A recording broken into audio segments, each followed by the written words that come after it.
Hey everybody, happy Saturday. At least it's Saturday here. I am camping down in San Diego. I am so blessed to be able to do these things. Just a nice quick little weekend getaway to come down to Coronado Island. In my RV, just enjoying. I don't know who these people are, but they're not with me. Anyway, I just want to do a real quick recap of week number 3 because we're just about to get into week number 4, which means our course is nearly half over. So you've read through chapter 5 in week number 3, really good insight about what does and does not work regarding motivation. I really hope you enjoyed those videos. I always thought those were pretty fun, personally, to watch. You're about to turn in your week number 3 group project. Specifically identified a problem or a need.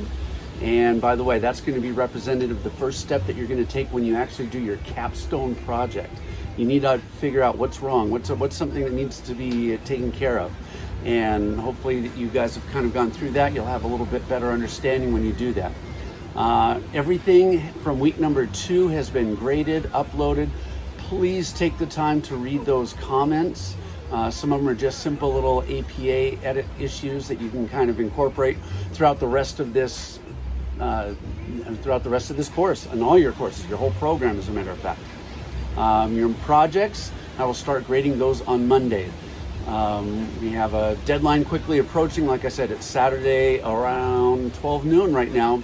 So you have just under 18 hours to get all that stuff taken care of. I'm sorry, 24, I can count 36 hours. I'm not good at math. I'm a Spanish teacher after all. Anyway, this week we have a relatively light workload, at least it looks like a light workload. There's a lot of thought goes into this week as far as your assignment goes. Product that you come up is tiny, but there's a lot of thought that goes behind it. Anyway, you've got chapter 6 to read.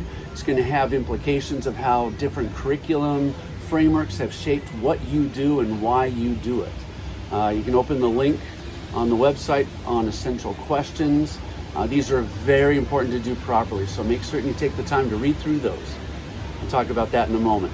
Your discussion board post is about modern and postmodern frameworks. As always, make certain that you turn in your original prompt on Thursday. Everything, 2 responses are due on Sunday. That's no different.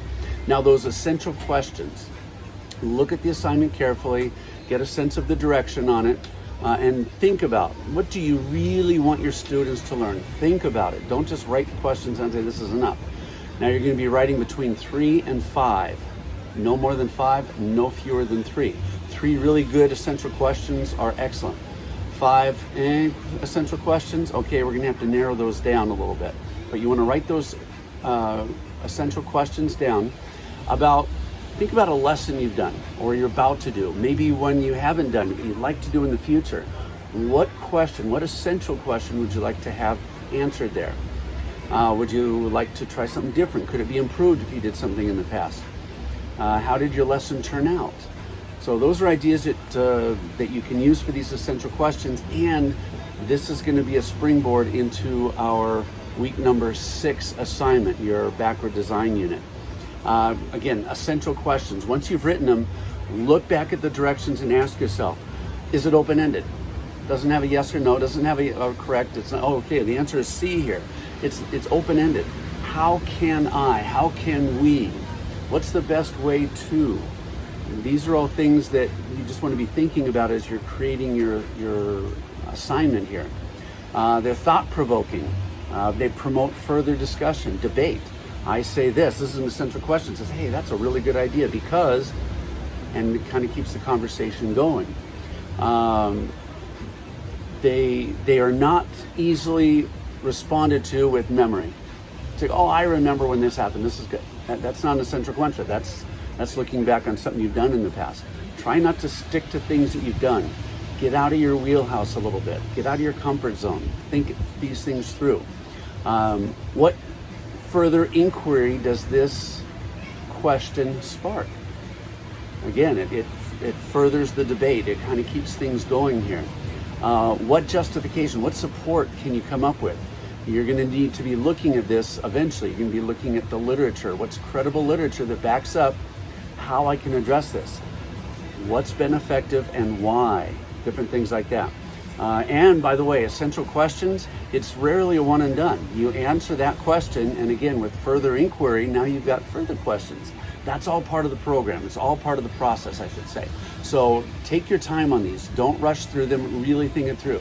After you've written that question, again, go back to the directions and look at those little bullet points and say, does it really cover everything?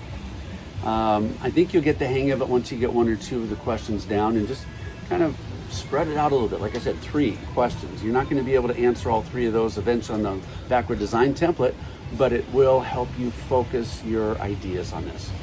So that's it for me for today. Like I said, everything from week number 2 has been graded. It's up there. Let me know if you have any questions on anything. Even though I'm away from my home computer, I'm still connected, obviously. You guys have a great weekend. Good luck on finishing those group projects. I'm looking forward to seeing those, and I'll have those graded very quickly. And remember, after this week, you have a pretty good break before assignment number 6 is due, because we have nothing due week number 5, and we have Thanksgiving coming up. So things are looking up. God bless you all. I look forward to seeing more from what you have, because I always love reading everything. By the way, you know I read everything. Like I said, go back, look over my comments, make certain that you incorporate all those things in future assignments. God bless. Bye-bye.